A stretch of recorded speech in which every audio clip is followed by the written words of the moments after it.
So this is an MP231 out of my 87 Jeep with a 4.2 liter, and we are putting a AX15 behind it.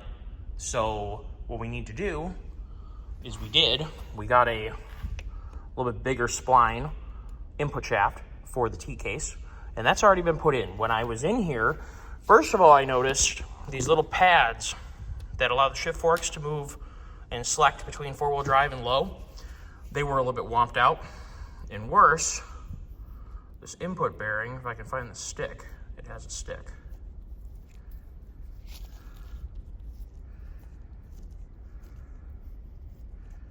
Come on now.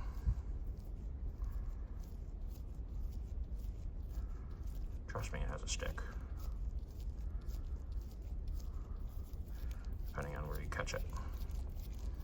Whatever it is, of course it makes me a little bit of a liar. Come on now. Just was doing it a second ago. Trust me, it's got a stick. So, I can't believe you're not doing it again. You literally did it right away. You literally just 2 seconds ago. Oh, for God's sakes. I'm about to give up on this so that you guys can not have to watch me spin a bearing like a fidget spinner here. Whatever it is, we got a bear. Oh, right there. I just hit it. There's a catch right in here. It won't spin. And it loosens up. It could be debris. It could be, a bad roller or something like that. Whatever it is, that's not going back in.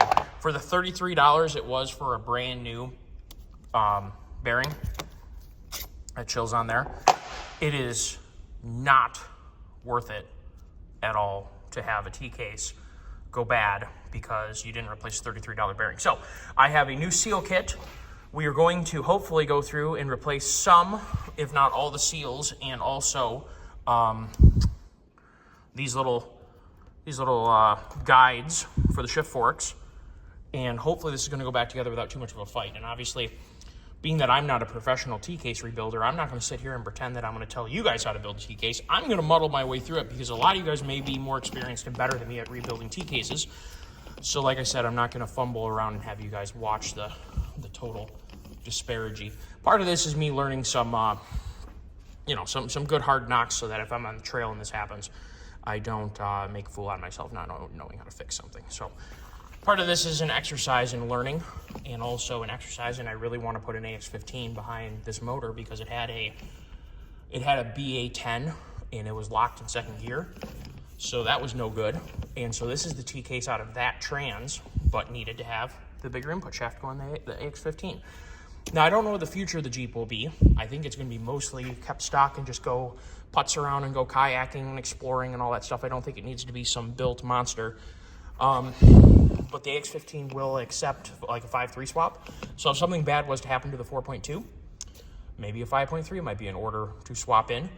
That is always a possibility. So we'll consider that as time goes on, which is why I'm trying to do a good job taking care of the Tcase and trying to put the good parts where I need to put them, hooking this to the trans so I don't crack a trans housing or whatever, because I want to keep the AX15 for other purposes. So I guess we could do a little bit of a look around at my messes right now. We got the bell housing onto the X15. I need to find, it didn't come with the retainer bolt for the throw bearing or for the slave cylinder. Throw bearing and the slave cylinder. So I need to find out what bolt that is. If anybody knows what it is off the top of your head, feel free to comment. That'd be great. So that's there. A couple of things we may need to do is obviously it's a Jeep, so it has some rust issues. I'm not sure how seriously we're going to be perfectly patching this old girl together. We may be doing it in a somewhat, get it done way, including we got a little bit of frame rust that we're gonna have to fix. But for a cheap wheeler to go out and have some fun, I'm not too worried about it. Little bit of frame rust right there, nothing else gonna hurt you. And a little bit of holes in the floor, but you'll have that on a Jeep. And the best part is it's a cheap Jeep with a hard top, which is great for Michigan. So I figured it was worth putting a little bit of effort into making this thing to see another trail. Now, whether or not it becomes a road legal Jeep, or maybe I just throw ORV stickers on it and tow it, Where I want to go wheel, that's a potential, but I would kind of like to put a plate on it and insurance and be able to drive it out of, say, the cabin and go fishing in the morning with a little bass boat behind it or something. That would be pretty fun. So that's one of the projects that I'd like to get done here in the next couple weeks or so. I've been waiting on a couple parts.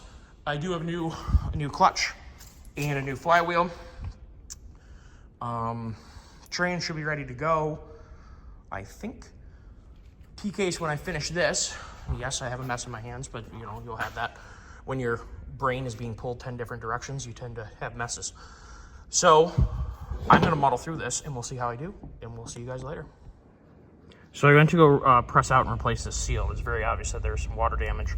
And this also became very obvious to me that water was seeping past the seal area, which means that this other bearing, which would be the front output of the Tcase going forward, is definitely ace. So we're gonna have to grab that before we put this thing back together, because that would not be, oh, I'm amazed that that didn't spin a bearing in here. That's nuts. That's tighter than heck. There's all kinds of garbage in here. So another bearing replacement, but that's not a big deal. They're relatively cheap compared to what would happen if you had this thing lock up, but then it would be a very bad day. So we're gonna turn our attention to potentially getting the flywheel off of the 4.2 right now. And that way we can see if we can get the new flywheel back on. Now I gotta wiggle my big butt underneath the Jeep, which is gonna be interesting, so we'll see. The best use for stale white bread, or almost stale hot dog bun, is as follows. My Lord, do I need a cameraman? Can you guys see it? I hope so.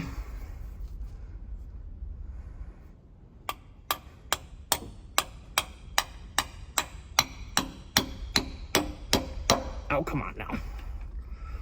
Don't fight me.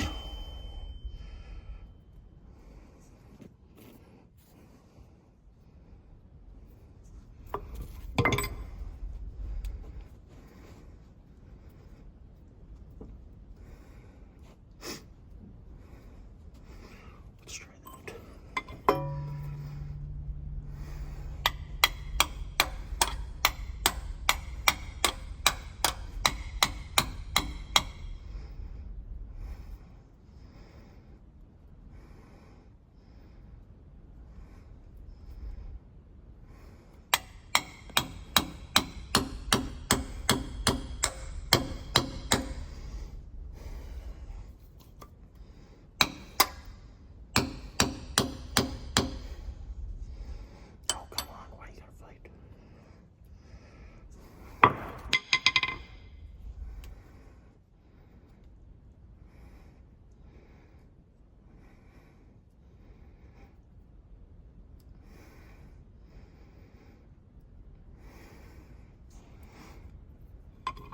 A few moments later.